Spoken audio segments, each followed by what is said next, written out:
Hey there, it's Shannon Math Chick Myers, and today we'll be looking at Cauchy-Euler equations for differential equations. All right, so it's going to be a little bit similar to a couple of sections ago where we had an auxiliary equation. So in the last section, we basically found the complementary solution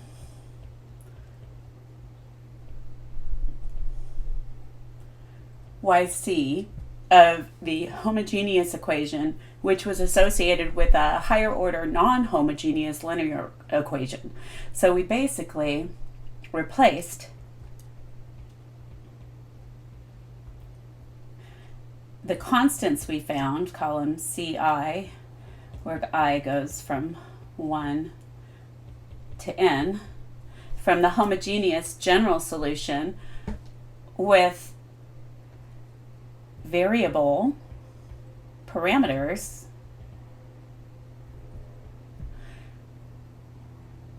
to find explicit solutions to the non-homogeneous differential equation.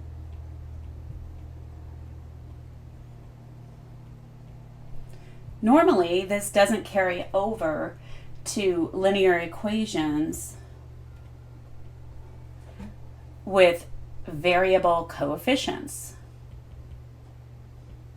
We will find out soon that the best we can usually expect is to find a solution in the form of an infinite series. So that will be fun.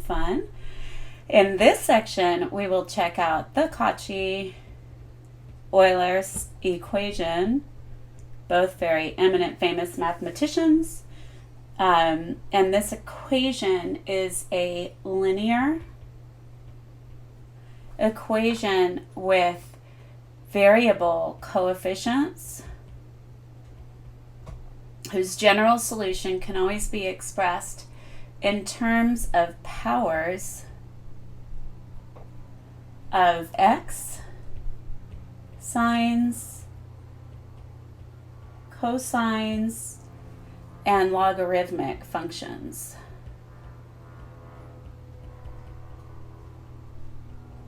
Its method of solution is similar to section 4.3, where we covered how to solve constant coefficient DEs with the unknown coefficient method. So the Cauchy-Euler equation is a linear differential equation of the form a sub n x to the n, and then your nth derivative of y with respect to x, plus the next term down, a sub n minus 1, x to the n minus 1, and then the n minus first derivative of y with respect to x, all the way down until we get to x to the 1, and then dy dx plus a0 times y equals some g of x, where the coefficients a sub n minus 1, a sub n minus 2, all the way down to a1, a0 are constants, is known as the Cauchy-Euler equation. You will see that the degree k equal to n minus 1, 1, 0 of the monomial coefficients x to the k matches the order k of differentiation, the kth derivative of y with respect to x. And sorry, I forgot the n and n minus 1 over here. Okay, and now, so basically, if you have a sub n x to the n, nth derivative of y with respect to x, in order for it to be work with the Cauchy-Euler without some kind of substitution, is that all of these have to match. So your next one down would be a sub n minus 1, x to the n minus 1, the n minus first derivative of y with respect to x. So again, those have to match on the power of the x and the order of differentiation, and that would just go on. All right, let's check out the forms of the general solutions of the homogeneous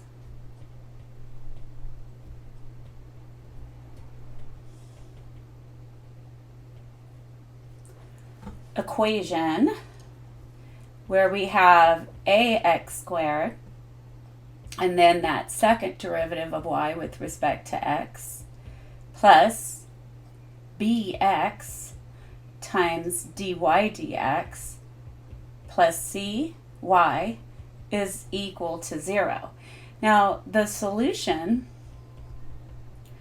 of higher order equations follows analogously. So, I mean, if you know how to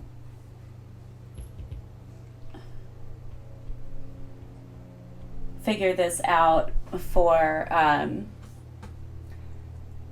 second order equations, you'll be able to go further. The harder part will be finding the roots. You might have to use some technology. All right, once we find the general solution of the homogeneous linear equation, we then use skills from our last section, which covered variation of parameters. So remember, with the Cauchy-Euler, it's homogeneous, so you can do that technique on the homogeneous part, and then you would apply variation of parameters on the other one to get a particular solution for the non-homogeneous DE. The lead coefficient, a sub n, x to the n, of any Cauchy-Euler equation is 0 at x equal to 0. So in order to guarantee that the solution is unique, I think that was a theorem from 4.1, we're just going to use the open interval from 0 to infinity. A person could also use negative infinity to 0 non-inclusive. Cool, cool? All right, so now we're on to method of solution. So we try a solution of the form y equals x to the m. And I would just use this instead of memorizing formulas where m is to be determined, because then you know how to do everything instead of, just wondering what formula that you need to use when. But it's your life, you decide. When we substitute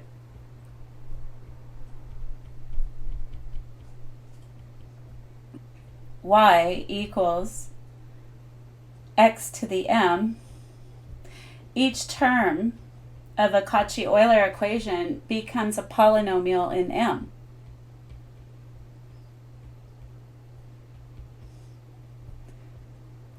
And then times x raised to the m. So what happens is you go to the highest derivative that's in your differential equation.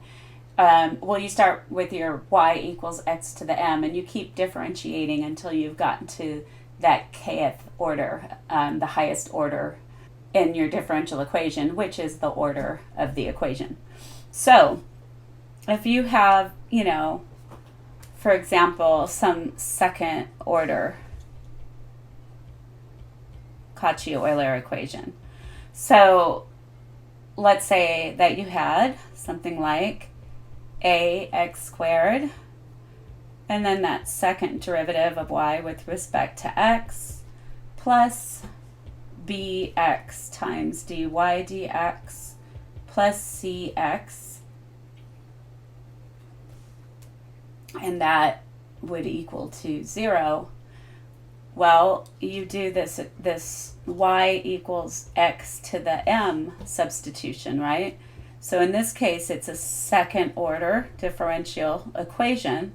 So y prime would be mx to the m minus 1, y double prime would be m times m minus 1 times x to the m minus 2. You see the trend there? So what you would have here is you would have ax squared, right? And then that second derivative would be m times m minus 1 times x to the m minus 1, and then plus bx times that y prime, which was m times x x raised to the m minus 1, and then plus c, and my bad, this should have been a y right here, not an x. And so then we'll have c times y, and y, of course, is x to the m, and that would equal to 0. Cool so far? All right, well, notice that when you combine the x's on each of them, and whoops, another error there, we have m minus 2 for the second derivative. So when you combine all these x's, right, these powers of x's, all you have here is you have x to the m for each of them. So then when you factor, you'll have a times m minus 1, and then plus b times m, and then plus c, and that's equal to 0. So this is what ends up, being your what we call the auxiliary equation, right? So of course you still have, this part of it would be your auxiliary equation for a second order. So in general, you've got some, you have some a to the k, or a sub k times x to the k, and then you've got that kth derivative of y with respect to x. So you basically replace that y with x to the m, and you get a sub k, x raised to the k, and then you're looking at that kth derivative with respect to x of x to the m, and that's where you get all those m times m minus 1, etc. So then what would happen is you would have, something along the order of a sub k, x to the k, and then when you're done with your derivative, you'd have m times m minus 1 times m minus 2. You'd keep going until you got to m minus quantity k minus 1 times x to the m minus k.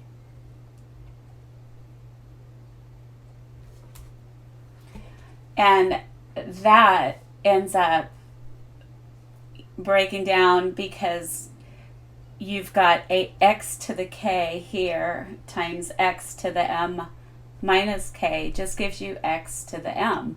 So if you factor that out on the right, you're just going to get a sub k times m minus 1 times m minus 2 ...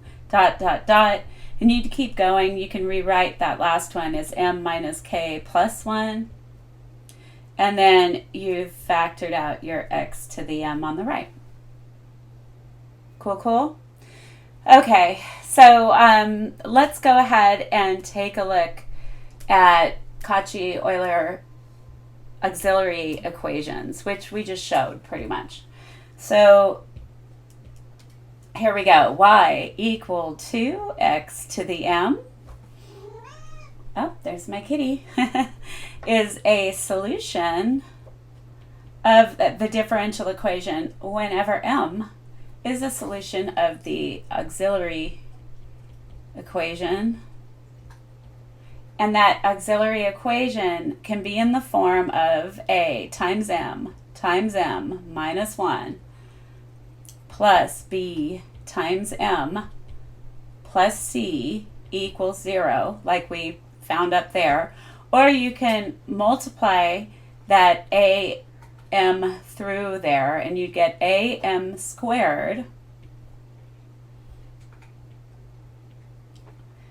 And then you'd have minus an am plus a bm. So you would have plus the quantity b minus a times m plus c equals 0.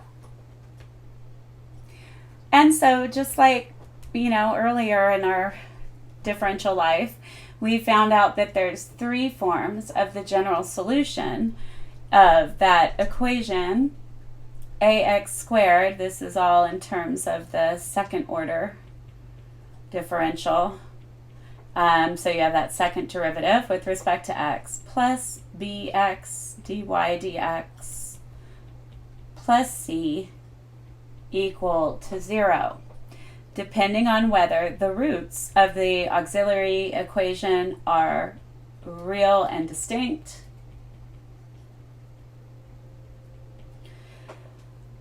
real and equal, or complex.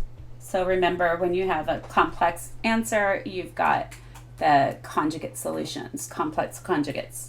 All right, so case 1, distinct real roots. So we're going to let m1 and m2 denote the real roots. And then I've just written out the 2 auxiliary equations of the Cauchy-Euler here, such that m1 is not equal to m2. Well, then it turns out that y1 is going to equal to x raised to the m1, and y2 is equal to x raised to the m2, and those solutions form a fundamental set of solutions. Therefore, the general solution of this Cauchy-Euler equation is going to be y equals c1 x raised to the m1 plus c2 x raised to the m2. So that's one that you want to remember, okay? So we'll do an example that relates to this one where you've got real roots that are distinct. So here, just double check that this is in the right order, or that it matches. So the power on the x has to match the derivative, the order of the derivative term. So we've got an x squared, we have a second derivative. We have an x to the 1, we have a first derivative, and then we've got our constant times y. So we're good to go. And so now you just really, it's not so bad. You just take a look and you let y equal x to the m. So y prime has to be m times x to the m minus 1. And then the second derivative has to be m times m minus 1 times x to the m minus 2. So we already took a look at that one.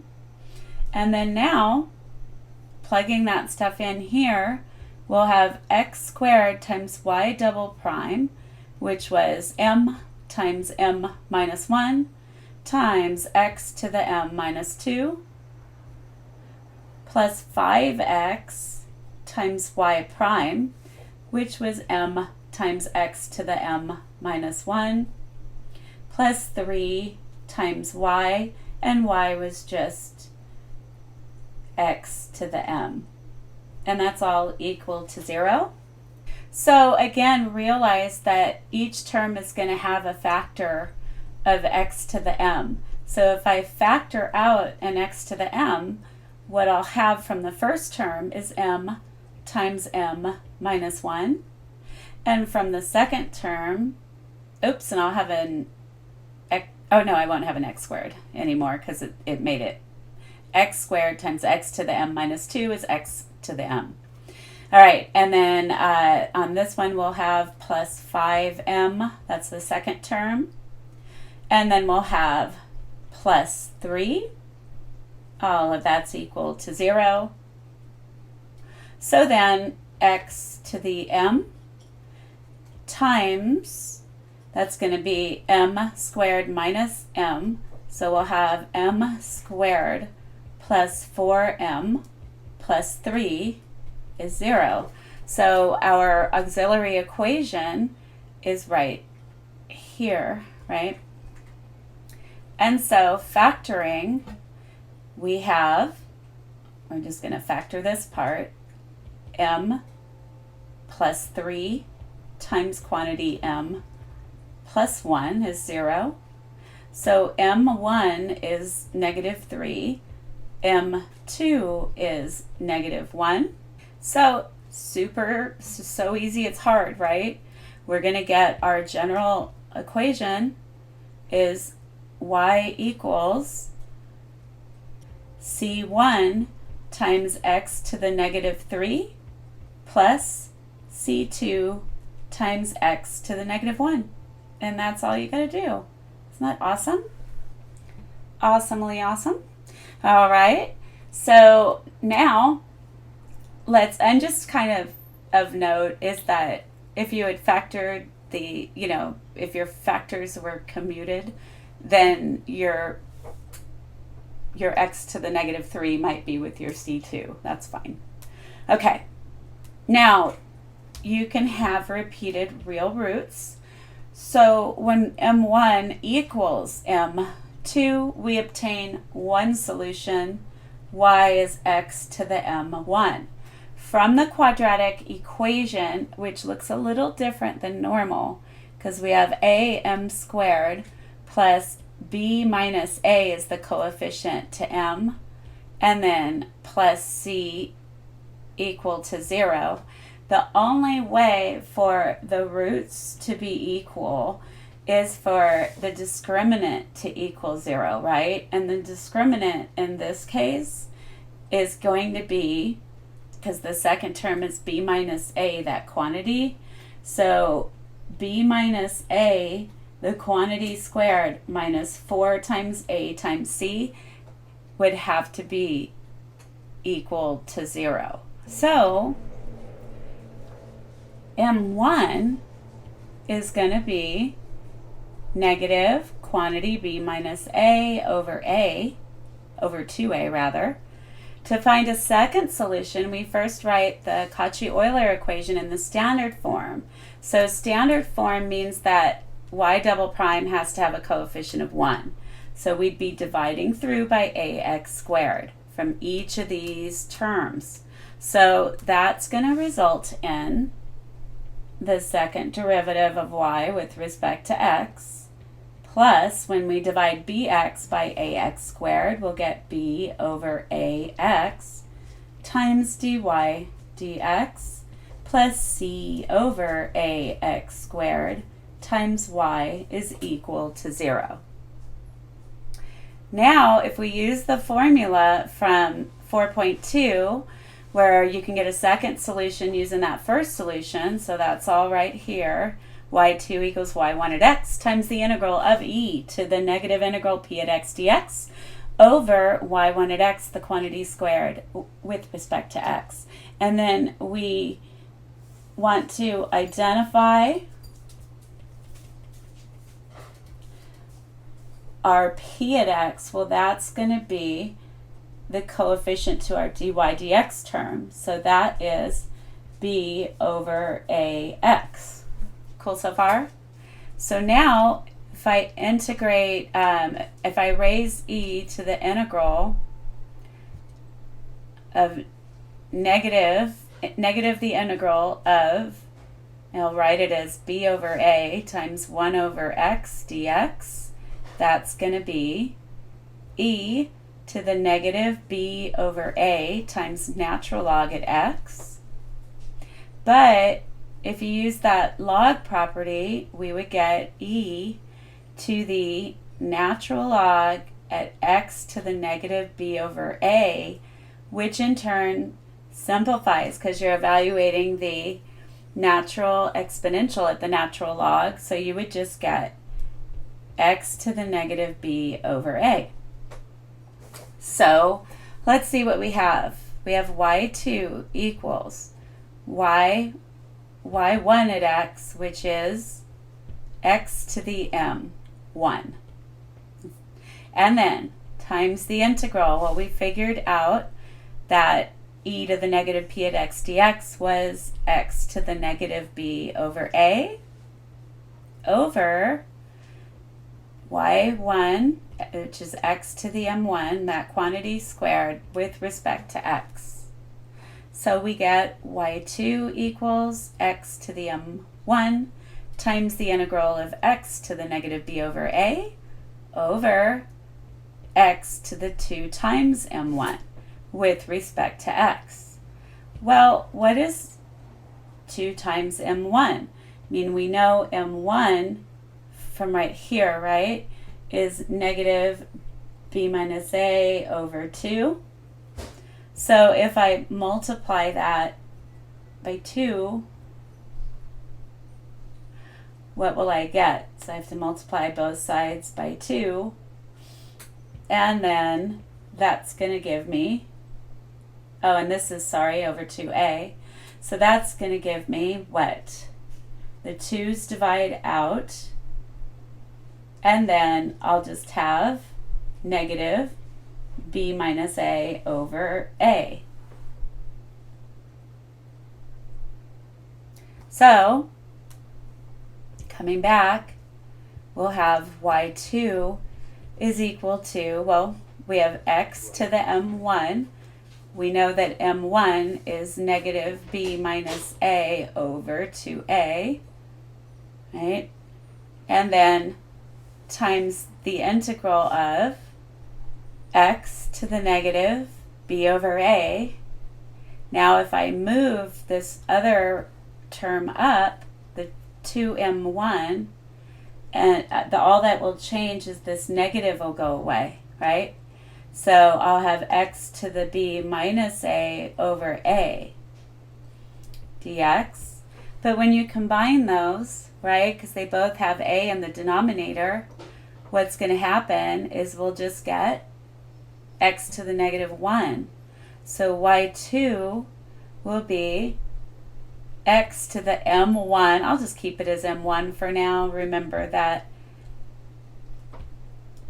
m1 is equal to this, but it might look a little cleaner here because it'll be more in general. So x to the m1 times the integral of x to the negative 1 dx. And at the end of the day, y2 will just be x to the m1 times natural log at x. Isn't that cool? And so that's another one that you want to take note of. Now this, actually the one we'll circle is this one. This gives a general solution of c1 times x to the m 1 plus c2 x to the m1 natural log at x. For higher order equations, if m1 is a root of multiplicity k,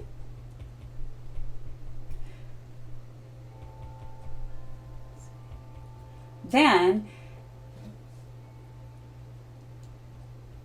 you can get solutions of x to the m,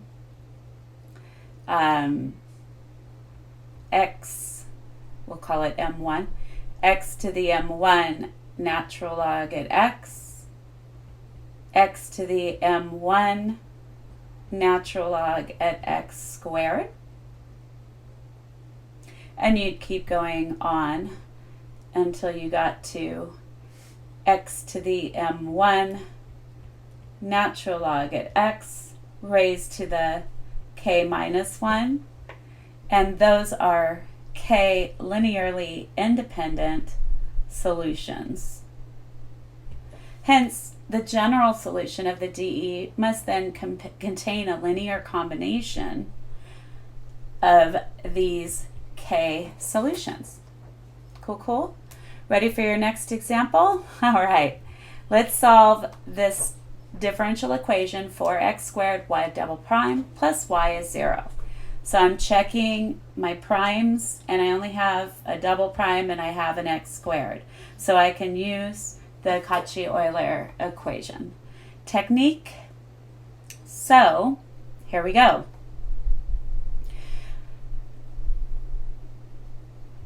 So starting with y is x to the m, I need to go to y double prime.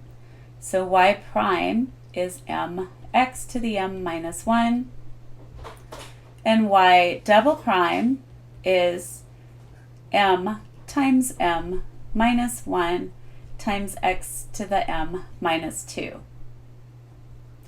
So now when I go to solve, I will have 4x squared times y double prime, which is m, times m minus 1 times x to the m minus 2 plus y, which is x to the m equals 0.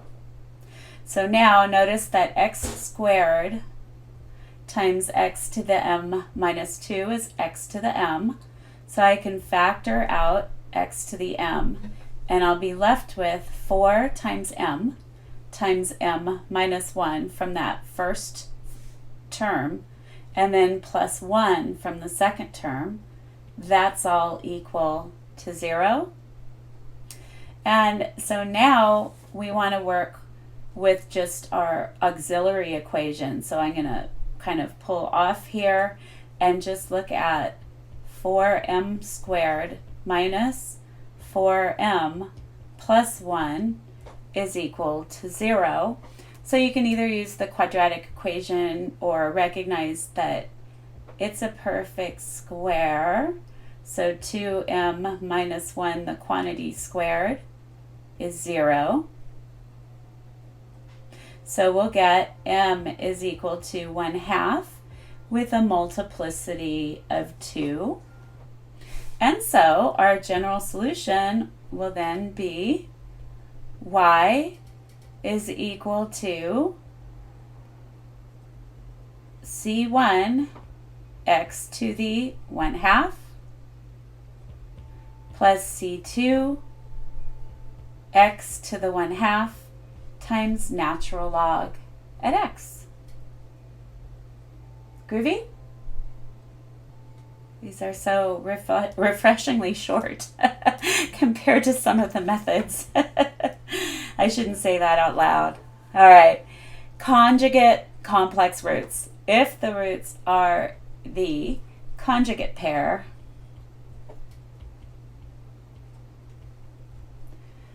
m1 is equal to alpha plus I beta, and m2 is equal to alpha minus I beta, where alpha and beta greater than 0 are real. Then a solution is, you can just write it as y equals c1 x raised to the alpha plus I beta plus c2 x raised to the alpha minus I beta.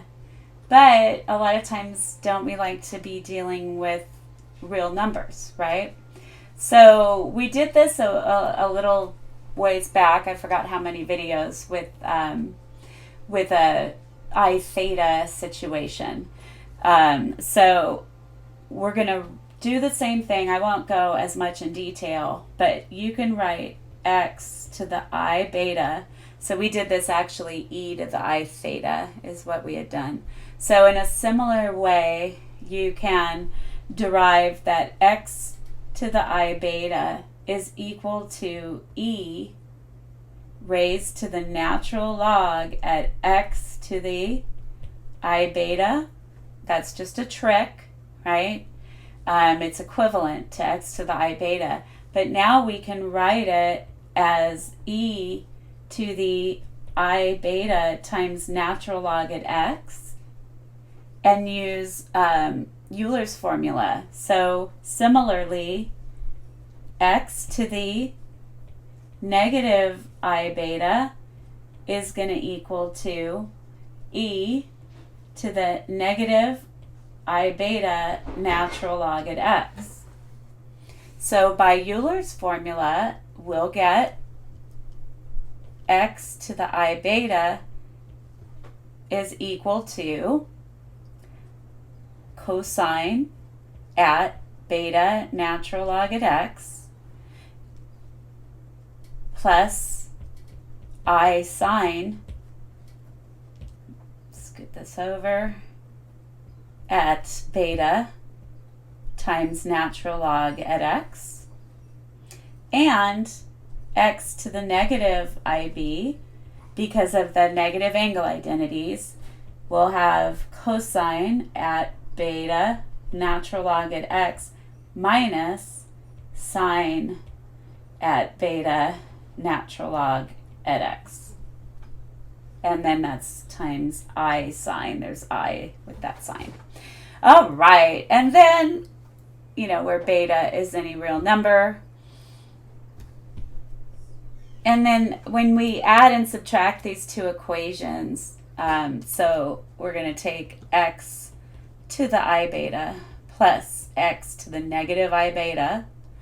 That is equal to cosine at beta times natural log at x plus I sine times beta, or at beta times natural log at x plus cosine at beta times natural log at x minus I sine at beta times natural log at x. So adding those together, these guys zero out, and we'll have two of these cosine at beta natural log x's. Keep that one in mind. And then when we subtract, so now we'll take x to the I beta minus x to the negative I beta, then we will have cosine at beta natural log at x plus I sine at beta times natural log at x minus the quantity cosine at beta natural log at x minus I sine at beta natural log at x. This time the cosine terms will zero out, and then we will have two of these I sine at beta natural log at x's. We know that y equal to C1 x to the alpha plus I beta plus C2 x raised to the alpha minus I beta is a solution for any values of the constants. So for C1 equal to C2 equal to 1 on the first set of equations, and C1 equal to 1 and C2 equal to negative 1 on the second set, we will have y1 would equal to x to the alpha times x to the I beta plus x to the negative I beta, and y2 would be x to the alpha, x to the I beta minus x to the negative I beta, Now, using Euler's formula, we'll have y1 is equal to 2x to the alpha cosine at beta natural log at x, and y2 would equal to 2I x to the alpha sine at beta natural log at x. These are all also solutions. So let's check out the Wronskian of the real solutions. So if we just look at x to the alpha cosine of beta at beta times natural log at x, and x to the alpha times sine at beta times natural log at x, we'll have. So our Wronskian, so let's real quick do our y1 is x to the alpha cosine beta natural log at x. And then y1 prime is going to be alpha x to the alpha minus 1 times cosine at beta times natural log at x, plus, actually it'll be a minus because of the cosine, x to the alpha times beta over x using the chain rule times sine at beta times natural log at x. And then that will be equivalent to x to the alpha minus 1, because when you simplify x to the alpha divided by x to the 1, you'll get that on the second term. And then we'll have alpha cosine at beta natural log at x, and then minus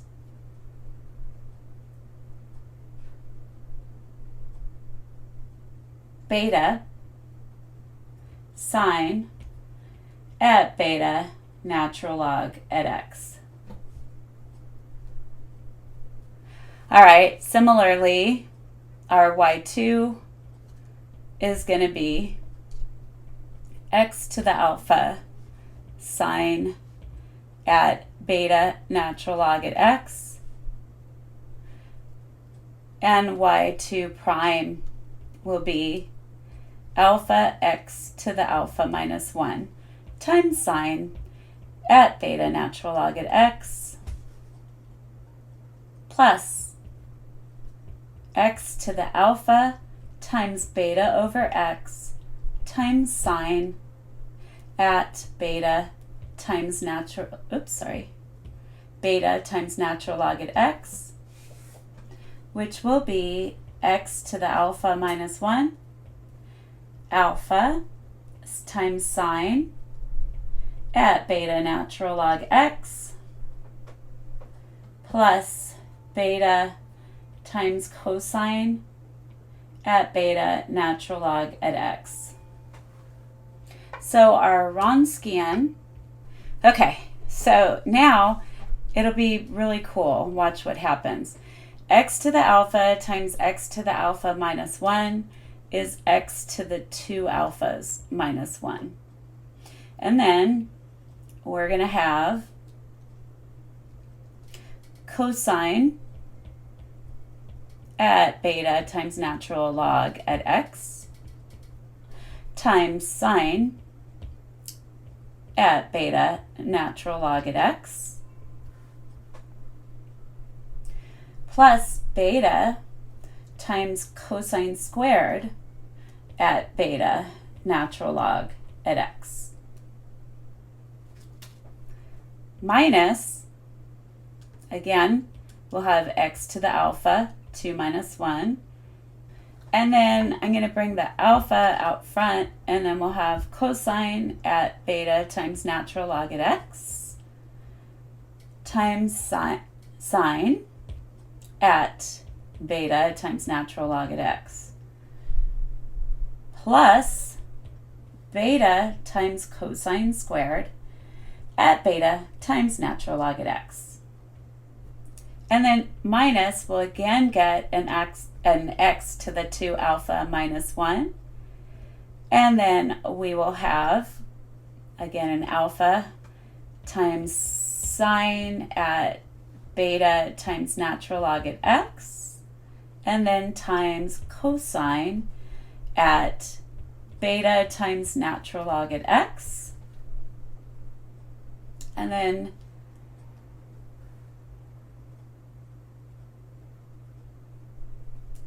minus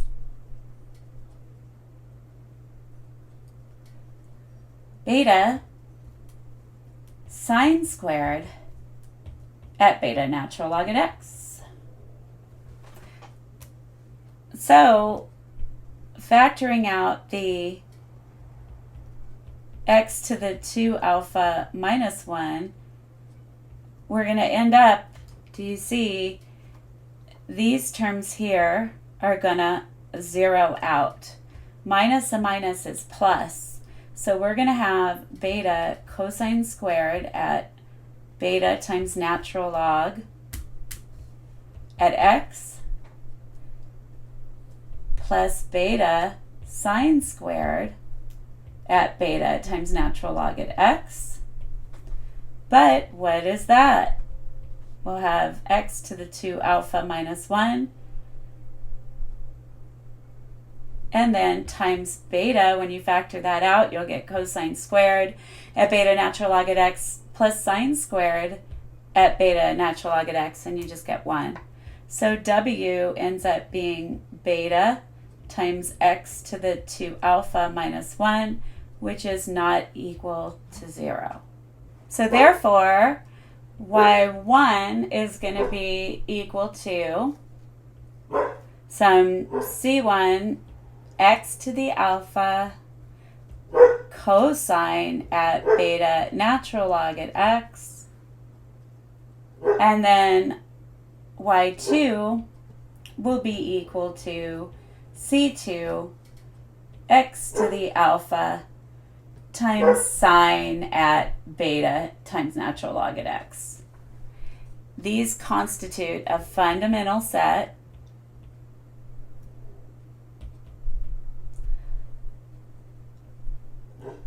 of real solutions of the DE and the general solution of all this.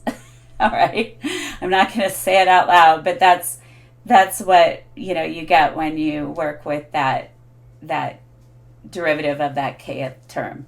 So drum roll here, if you factor out that x to the alpha, we'll get y equals x to the alpha times c1 cosine at beta times natural log at x plus c2 times sine at beta times natural log at x. Cool? All right, so hopefully you enjoyed the showing why it worked. Remember that when the Wronskian is non-zero, that these are linearly independent solutions. So let's look at another example. So we've got x squared y double prime minus 7xy prime plus 41y is 0. So here the powers on the x and the order of the derivative term match. So we can go and use the Cauchy-Euler formula. And so we have a y double prime. We're going to have y equals x to the m. Y prime is mx to the m minus 1. And y double prime is m times m minus 1 times x to the m minus 2. So plugging that in over here, we'll have x squared times y double prime is we've got m times m minus 1 times x to the m minus 2 minus 7x times y prime, which is m times x to the m minus 1, plus 41 times y, and y is just x to the m, and that's all equal to 0. Cool, cool? Now notice x squared times x to the m minus 2 is just x to the m. X to the 1 times x to the m minus 1 is x to the m. So we can factor out an x to the m, and we'll be left with m times m minus 1 minus 7m plus 41. And that's equal to 0. Continuing to simplify, we'll have x to the m. We'll have what? M squared minus m minus 7m, so minus 8m plus 41 equals 0. So now let's work on that auxiliary equation. So the auxiliary equation gives us that m squared minus 8m plus 41 is 0. I'm going to use that quadratic formula. So m is equal to the opposite of b, which is negative 8, and then plus or minus the square root of b squared minus 4 times a times c, all over 2 times a, just the quadratic formula. So m is going to be 8 plus or minus the square root of 64 minus 164 over 2. That's going to give us that m is equal to 8 plus or minus, notice that's negative 100, so we'll get plus or minus 10i over 2. Continuing, m will be 4, we can divide out a 2 from each, plus or minus 5i. So that means alpha is 4, beta is 5, and so y is equal to x to the 4th times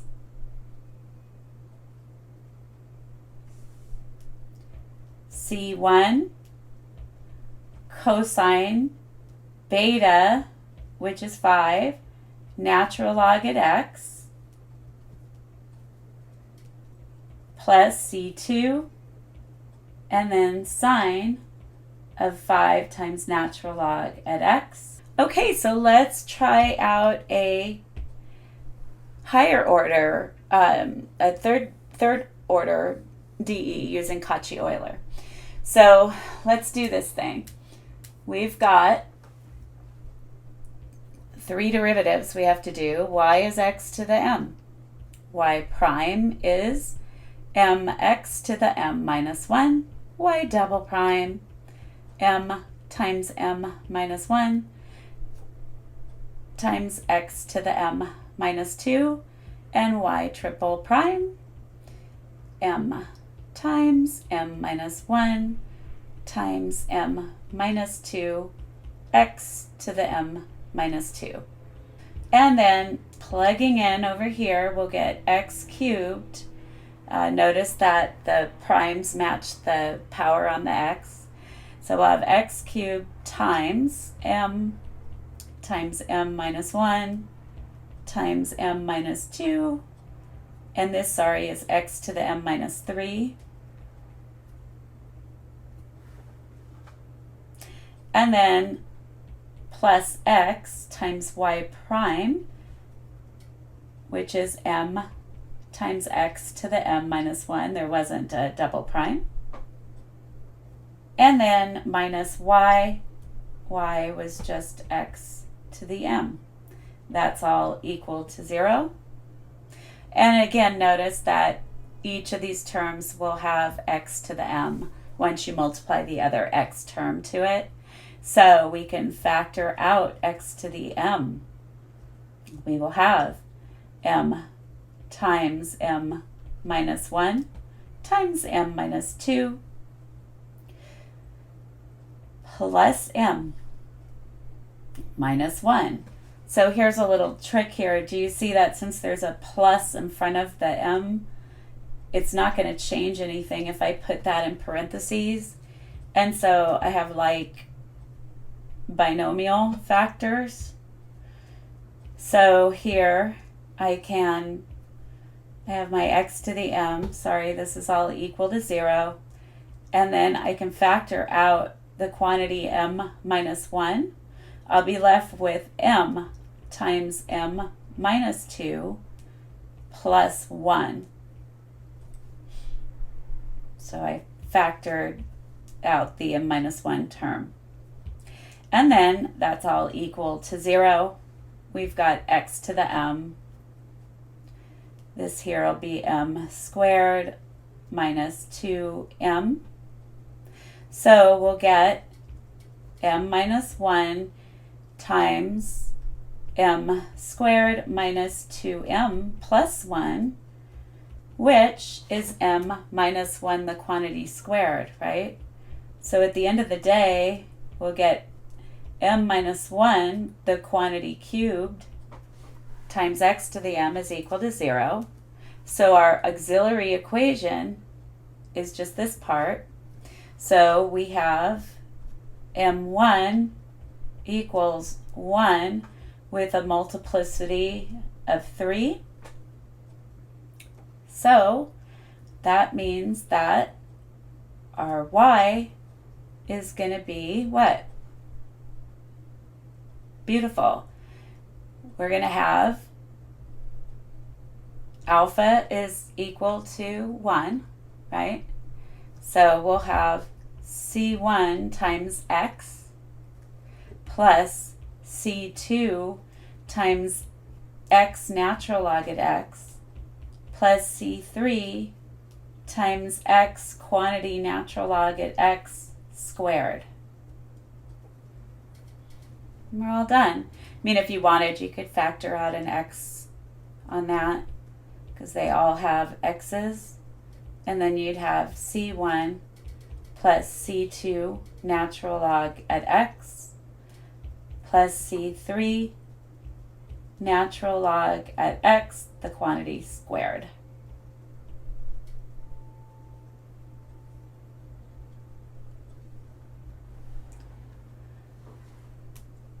All right, one last little example. Notice that this one is non-homogeneous, so we're going to have a little more work to do here.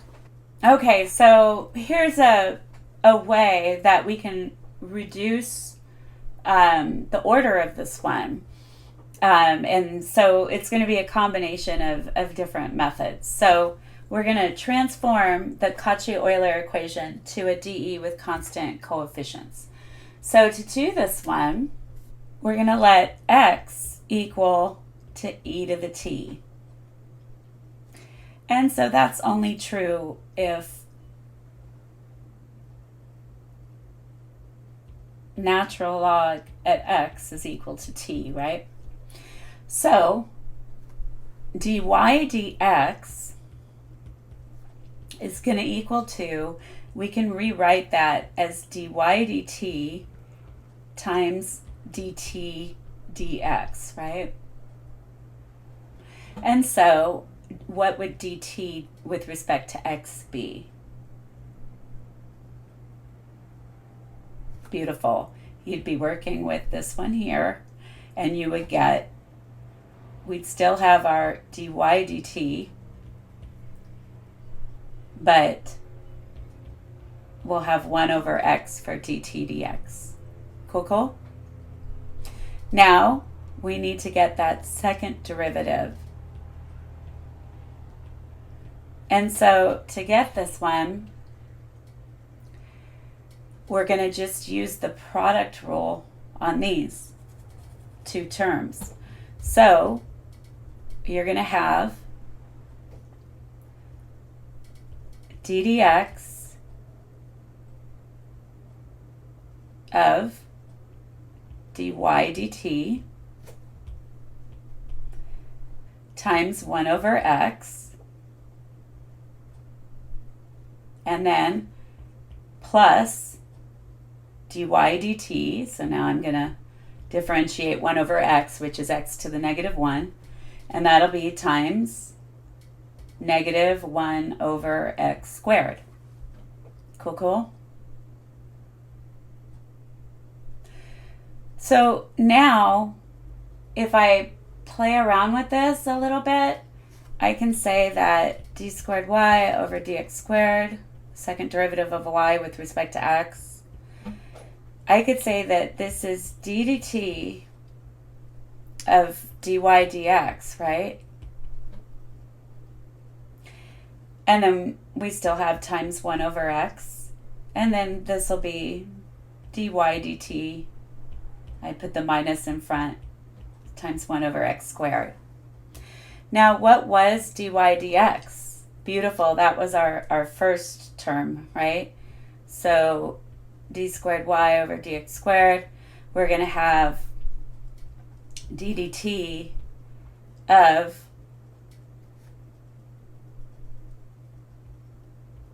dy dt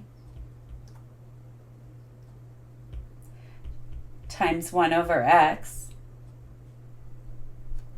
and that is because I'm just plugging in dy dx and applying the dt on the outside. And then we have another factor of 1 over x remaining in this term. And then we have minus dy dt times 1 over x squared.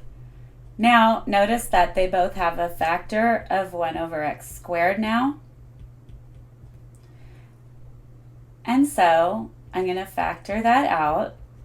And then I can rewrite d dt of dy dt as that second derivative of y with respect to t.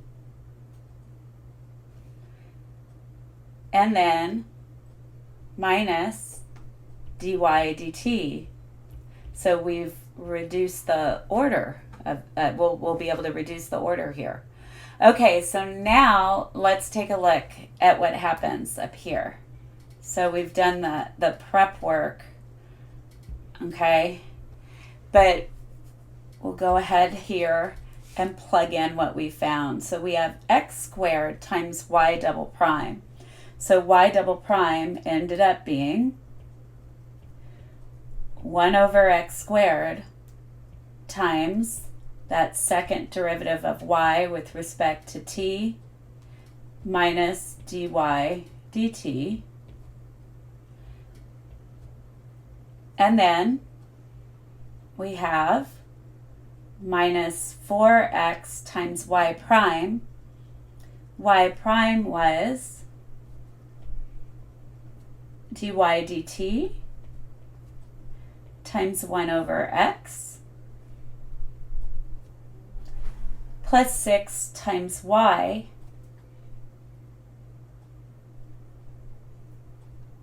and that's equal to 0.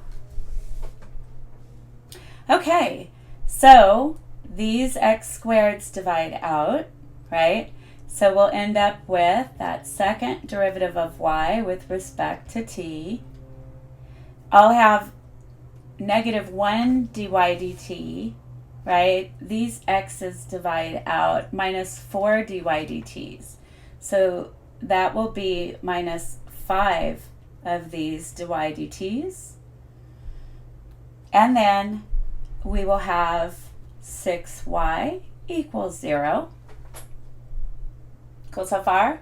So notice we now have constant coefficients. So this is like the old school way. These are constant coefficients. So we can just do our m the regular way we did. So constant coefficients. Woo! Coefficients.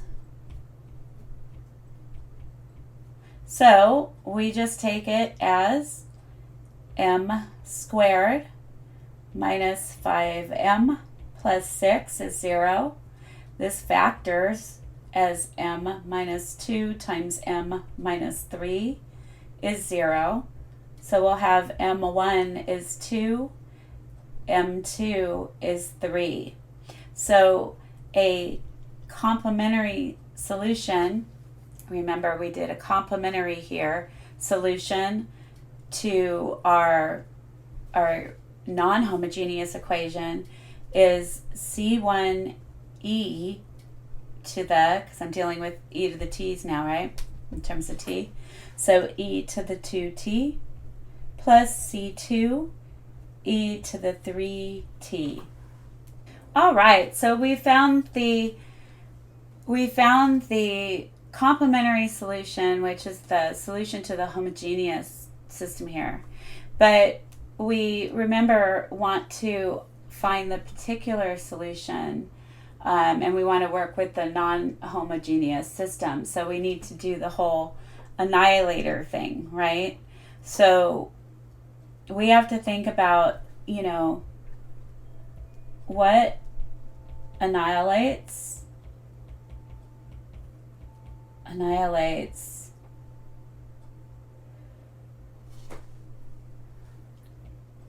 natural log at x squared. But we've got to put this in terms of t, right?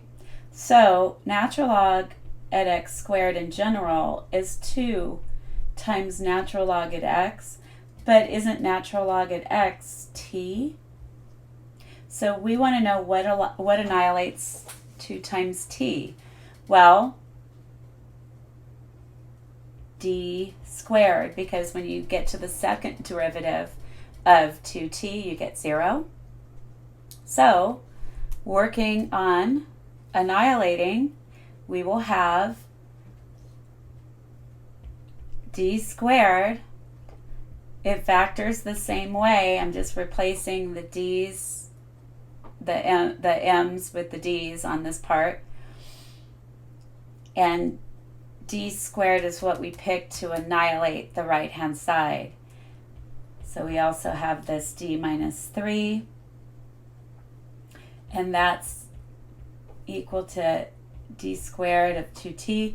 So basically, what we'll have now, putting it back in terms of m, we'll get m squared, well, just keep it going, d squared times d minus 2 times d minus 3, in terms of the differential stuff, is going to be 0, because that's how we designed it. So now we work with finding our general solution. So we annihilated that one. Now we want to find our general solution.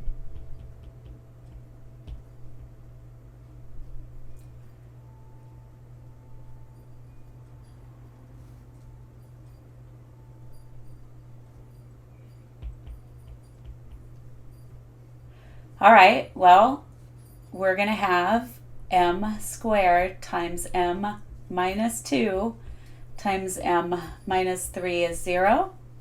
So we'll have m is 0 with multiplicity 2. We'll call that m1. m2 is going to be 2. m3 is 3. So currently, we'll have y equals C1 plus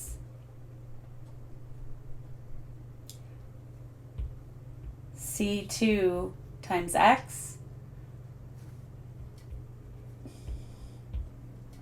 times t, that's our variable, plus C3 e to the 2t plus C4 e to the 3t. Now this was from yc, and this part here is yp. So now this is the part where we need to start matching up coefficients. So I see that in my particular, my yp, I have like a constant plus a constant times t to the 1 power. So I'm going to call this one a plus b times t. So yp prime is going to be b, and yp double prime is 0. And so again, going into, we need to find these coefficients, and so we need to go to our equation, which is y prime double prime minus 5 yp prime plus 6 yp is equal to 2t. Okay? This is to find the correct coefficients, find explicit solutions for our particular part. So, and we're working with the reduced form, we're working with this format here, if you're wondering. Okay, so now we get to find C1 and C2.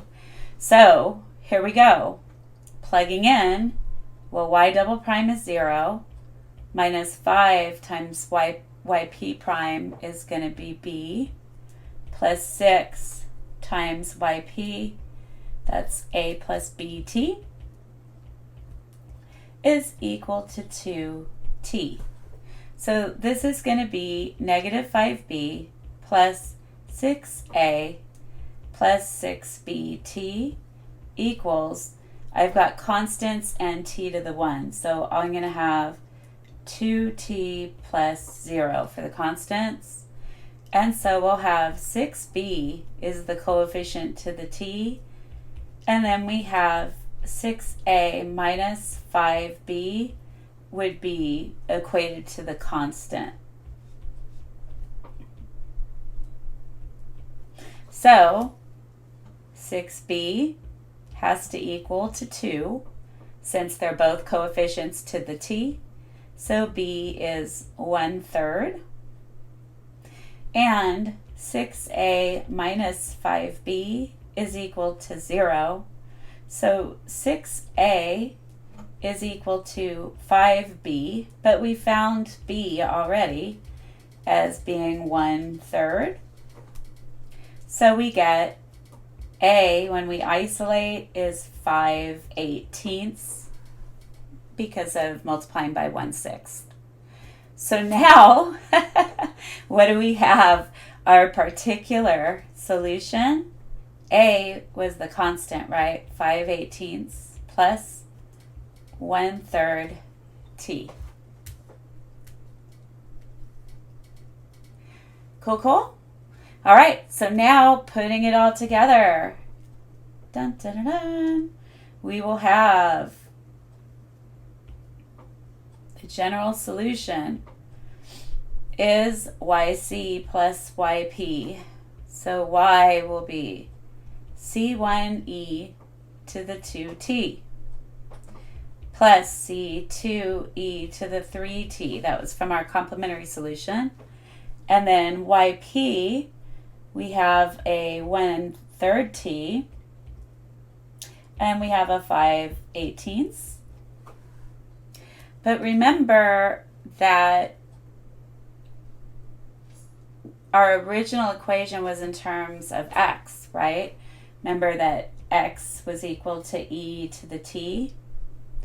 And so I could rewrite this as c1 e to the t quantity squared plus c2 e to the t quantity cubed plus 1/3, remember t is natural log at x, plus 5/18. And so y will be c1 x squared plus c2 x cubed plus 1/3 natural log at x plus 5/18. So Got a little of our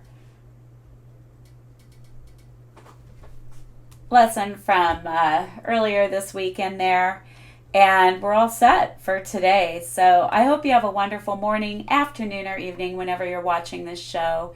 And if you like what I'm doing, hey, click that like button and subscribe. Bye.